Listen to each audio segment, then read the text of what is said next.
Merhaba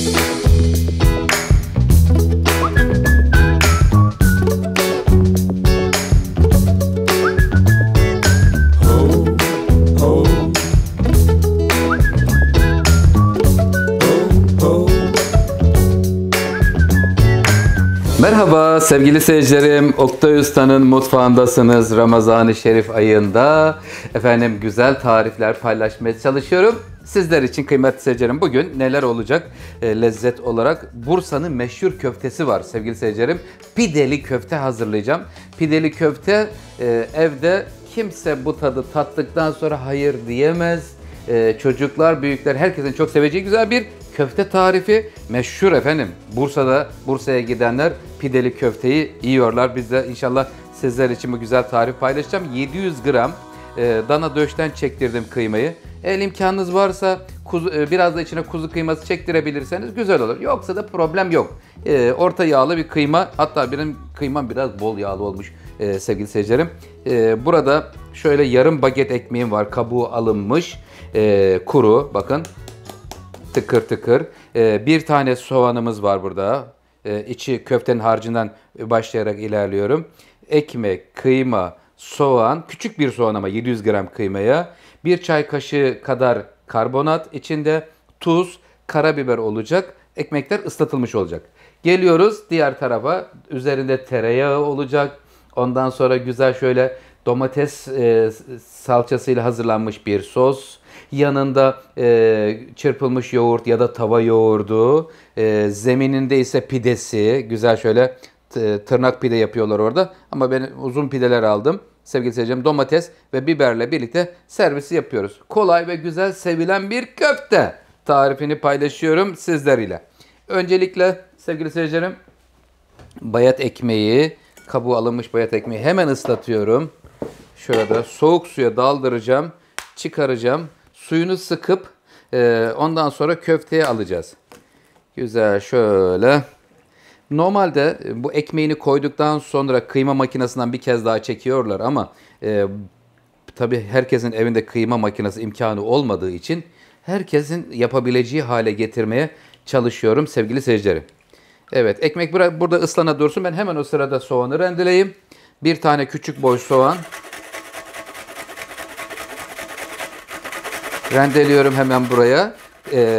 Karbonatlar köfteyi biraz şişiriyor, güzel yapıyor sevgili seyircilerim. Az bir şey karbonat koyabilirsiniz. Yani 1 kiloya bir çay kaşığı, burada 700 gram kıymamız var. Bir çay kaşığı kadar karbonat koyacağım içerisine. Tuz ve karabiber. Tamam. Hemen şuradan şöyle. Önce bir ekmeklerim bakayım ıslanmış mı? Canlarım, sevgili ıslanmış, iyi kurumuşlar. Tıkır tıkır tıkır olmuşlar sevgili seyircilerim. Suya verdim, daha henüz şey yapamadılar. Yumuşayamadılar. Şöyle bıçağın ucuyla bakın. Karbonatı direkt şu soğandaki yumuşak dokuya veriyorum ki kolay açılabilsin oradan. Sevgiyle açılsın. Hemen tuzunu, karabiberini ilave edelim. Ekmeklerimiz ıslanırken sevgili seyircilerim, tuz miktarını siz kendinize göre ayarlayın lütfen. Ben bir tatlı kaşığı kadar koydum. Biraz da karabiber. Sevgiyle tuz, karabiber, karbonat, soğan, ekmek içi, kabuğu alınmış ekmek içi ıslatılmış ve suyu süzülmüş. Canım benim, ne kadar kurumuşlar ya Rabbi. Beton gibi çıkmışlar adeta. Bir türlü içine su gitmiyor sevgili seyircilerim. Evet, artık yumuşadı. Suyunu sıkıyoruz ve kıymalı harcımızın üstüne alıyorum. Güzelce yoğuruyorum. Çok iyi yoğrulması gerekiyor sevgili seyircilerim. Bir özelliği de yoğrulduktan sonra bir yarım saat kadar ağzı kapalı bir şekilde kıymayı dinlendirmek gerekiyor. Bismillahirrahmanirrahim. Yiyenlere şifa olsun. Rabbim oruçlarınızı kabul etsin. Güzelce kıymamızı yoğuruyorum kıymetli seyircilerim.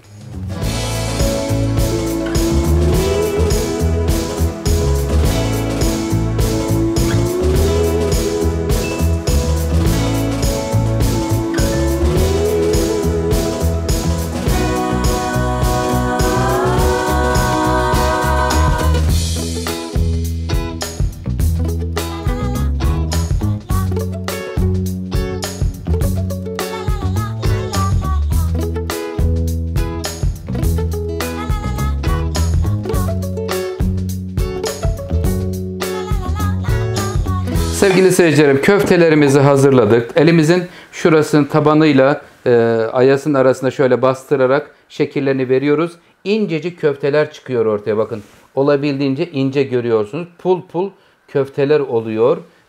Pideli köftenin köftesi. Çok güzel oldu. Rengi de şu an kıvamı da gayet başarılı oldu. 700 gram dana döşten çekilmiş yağlı kıyma ile hazırladım sevgili seyircilerim. Şimdi efendim yapım aşamasına geçiyoruz. Pide aldım. Uzun şöyle sevgili seyircilerim. Ya da tırnak pide imkanınız varsa tırnak pide de alabilirsiniz pidecilerden. Şimdi şöyle getireyim. Burada porsiyonunu ayarlıyorum. Şöyle normaldir kişi başı. Şöyle şunun üstüne getireyim. Böyle servis edeceğim. Ondan dolayı servis edeceğiniz tabağa göre önce pidelerinizi kesin. Sevgili seyircilerim. Tamam. 3 porsiyon olarak hazırlamayı planlıyorum öncelikle. 700 gram kıymadan 100 gramdan hesaplarsak kişi başı sevgili seyircilerim 7 porsiyon çıkartabilirsiniz. Pide sayısını artırabilirsiniz. Ben şimdi bu pideyi kaldırayım şöyle. Pidenin özelliği nasıl olacak? Bu pideler pideciden aldıktan sonra soğuyor tabii doğal olarak. Bunları önce bir kızartmamız gerekiyor. İsterseniz böyle ızgaranın üzerinde güzelce önce bir kızartıyorum. Çünkü soğuk olmamalı. Bu yemeğin özelliği sıcak sıcak olmalı. Sosu, ondan sonra pidesi, köftesi hepsinin sıcak olması gerekiyor sevgili seyircilerim. Hemen bakalım şimdi hemen şuradaki pidelerimi şöyle alayım buraya kenara. Burada sevgili seyircilerim domatesim, biberim var. Onları da hazır edeyim. Önce pideler burada ısınırken bir yandan hemen biz soslar ve eritilmiş tereyağı bölümüne de geçelim. Tavaya alalım onları da. Bir 100 gram kadar burada tereyağımız var. Hemen ateşini yakayım. İkisini de kısık ateşte yavaş yavaş hazırlanmaya başlasınlar. Kıymetli seyircilerim burada 2 çorba kaşığı domates salçası var. Evet şöyle onu da alayım. Buranın üzerine birazcık sıvı yağ veriyorum. Az bir şey. Çok değil. Çünkü üzerine tereyağı da geleceği için. Hafiften salçayı burada bir kısık ateşte kavuracağım. Ekmeklerim, pidelerim özür dilerim kızarıyor. Kızarmış olursa güzel olur. Kızardığı zaman çok güzel oluyor sevgili seyircilerim. Hatta isterseniz bunları böyle bir fırçayla tereyağı da sürerseniz o zaman böyle alüyül ala olur. Güzel. İki tarafını da hemen bunların ısıttıktan sonra sevgili seyircilerim. Evet burası hazır. Şimdi pideleri dilimlemeye geçeceğim. Şuradaki ekmek kırıntıları kalmışsa onları bir hemen almam lazım. Çünkü toz kalmasın. Un parçası kalabilir pideden dolayı. Tamam. Şimdi sosumuz için sevgili seyircilerim salçayı şöyle hemen yağda bir döndürüyorum. Sevgiyle tereyağı da burada eriyor. Ondan sonra hemen buranın üstüne soğuk suyunu veriyorum. Salça sos olacak burada açılacak. Tuzunu verelim buranın. Şimdi bütün hazırlıklarımı tamamlayayım. Ondan sonra köfteleri pişirmeye başlayalım. Sos kaynıyor, tereyağı eriyor, domatesleri dilimliyorum, pideleri dilimliyorum ve pişirme bölümüne geçiyorum.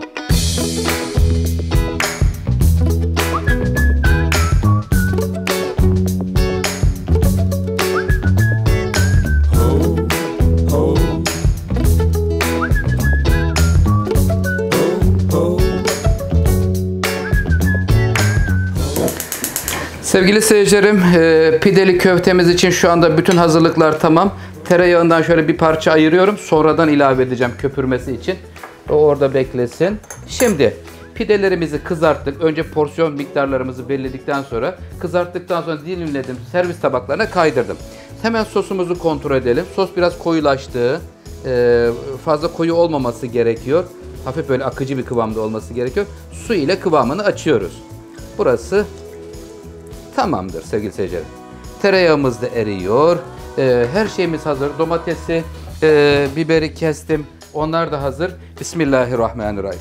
Hayırlı iftarlarınız olsun sevgili seyircilerim. Şimdi hemen köftelerimi pişirmeye başlıyorum. Pideli köfte. Şu an görüyoruz. Pul pul hazırlanmış köfteler. Tavada, mangalda, ne imkanınız varsa teflon tavada da pişirebilirsiniz. evlerde pişirirken sevgili seyircilerim. Ya da böyle döküm tavalarınız varsa onları da ısıttıktan sonra sıcakken pişirebilirsiniz. Çok kurutmadan güzelce pişirilmiş köftelerimiz olacak. Sayısını saymayı unuttum. Çocuklardan bir yardım isteyelim bu konuda. Bir saysınlar kaç adet çıktı. Tam şu an için kestiremiyorum sayıyı sevgili seyirciler. Çocuklar şöyle bir sayı verin bana. Ben de buradakileri sayayım. Evet sevgili seyircilerim şu anda köftelerimiz orta ateşte pişmeye başladı. Tereyağımız hazır. Sosumuz hazır. Artık sosun ateşini kapatabilirim. Çünkü hazır hale geldi. Evet çok da güzel olmuş. Sevgiyle hazırlanmış bir sos oldu. Tamam. Az bir şey kaynasın. Hemen bakın şimdi iz yaptığı zaman tamamdır. Allah bereket versin. Çok güzel. Harika köfteler çıktı. Ev yapımı 700 gram kıyma ile hazırladım sevgili seyircilerim. Şimdi bütün hazırlıklarınız tamam olsun. İftara 10 dakika kala başlayabilirsiniz köftelerinizi pişirmeye. Çünkü köfteler ince olduğu için çabuk pişiyor kıymetli seyircilerim.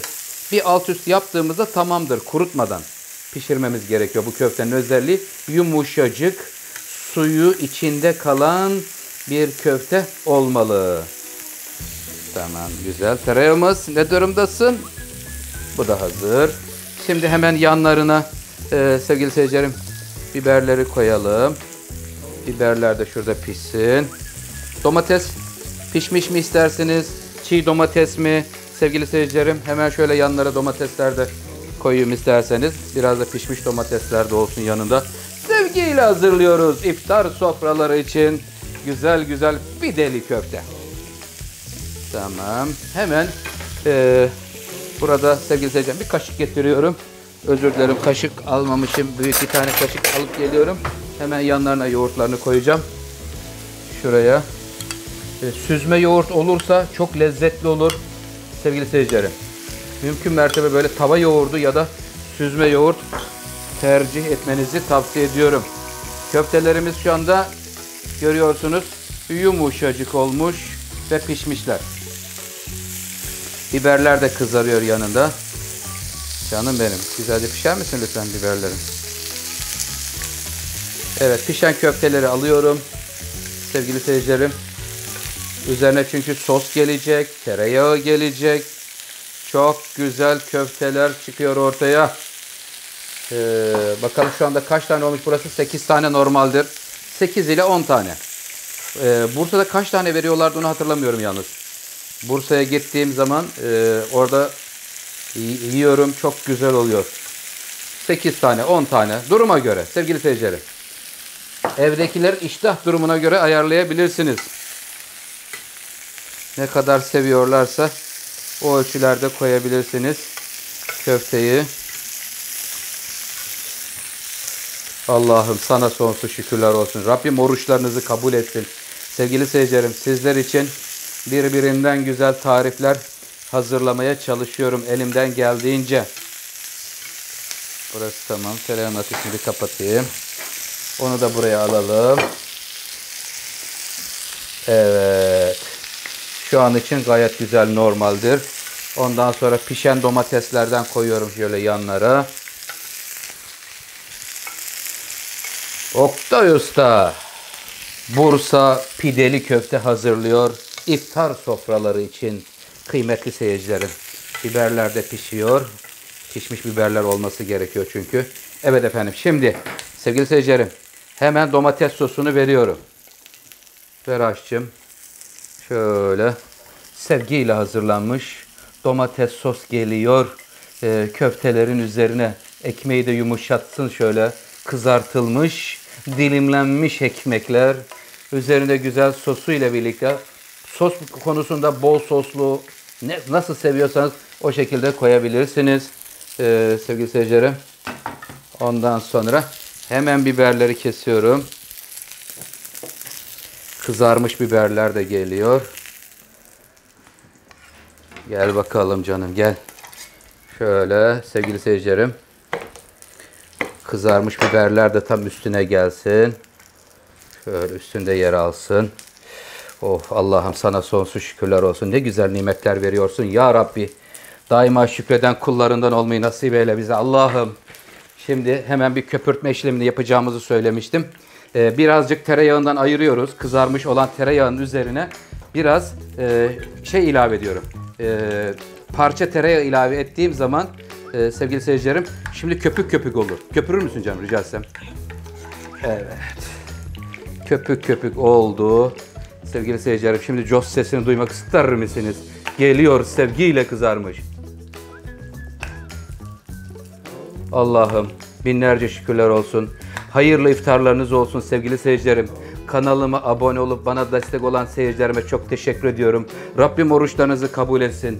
Her şey sizler için. Yanında YouTube'da sevgili seyircilerim süt helvası hazırladım. İftardan sonra güzel böyle buz gibi yanından dondurma konulmuş bir süt helvası ile birlikte servis ederseniz çok güzel olur. Hayırlı iftarlar. Allah'a emanet olun. Hoşça kalın. Sağlıklı kalın. Allah'a ısmarladık efendim.